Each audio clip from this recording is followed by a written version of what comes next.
When I first saw him walk up our driveway, I didn't think much of it. It was a Saturday. Warm breeze.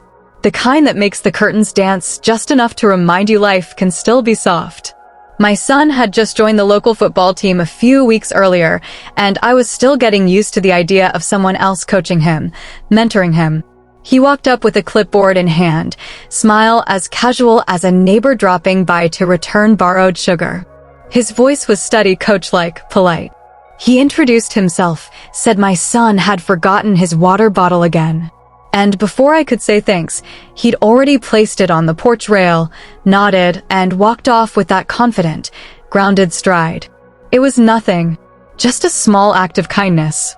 But looking back now, that might have been the first ripple in a wave I wasn't ready for. I didn't invite him in. I didn't even look twice. Not then.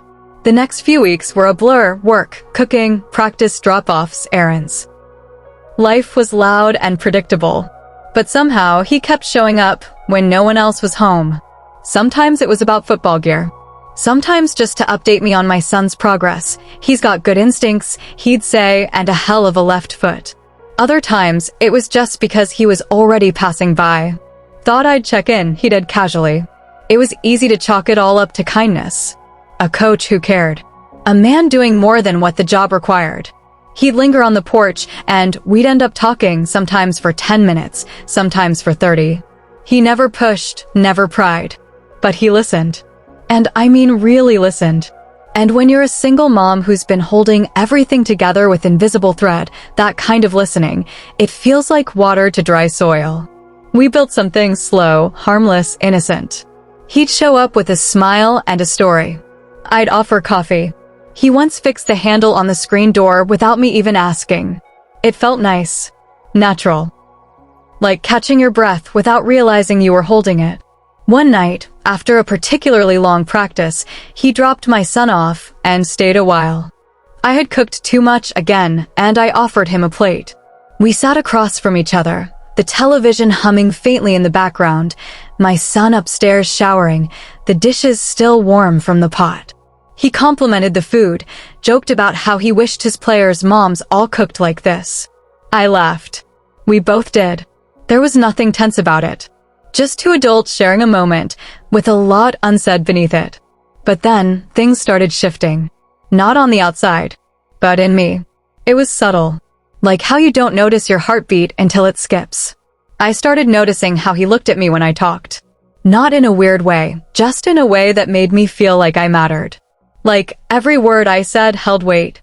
I caught myself smiling too much at his jokes.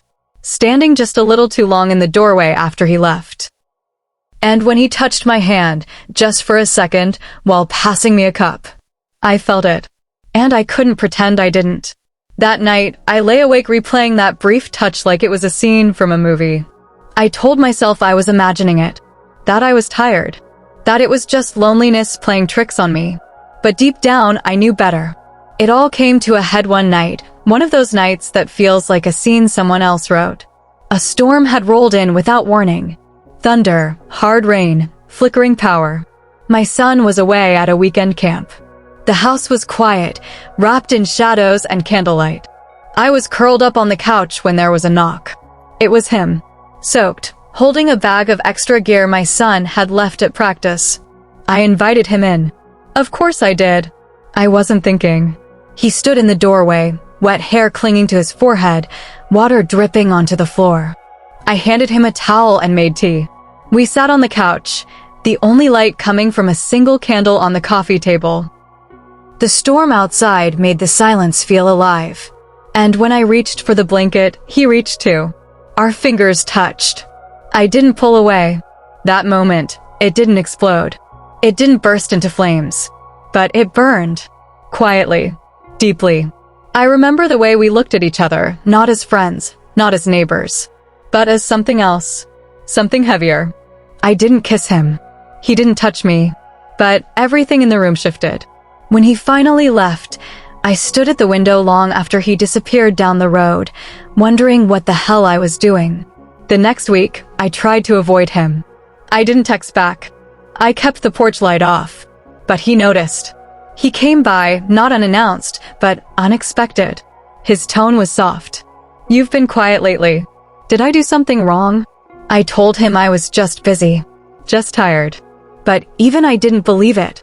He nodded, said he understood, and left without pressing. But his eyes, they lingered. I spent the next few days wrestling with myself.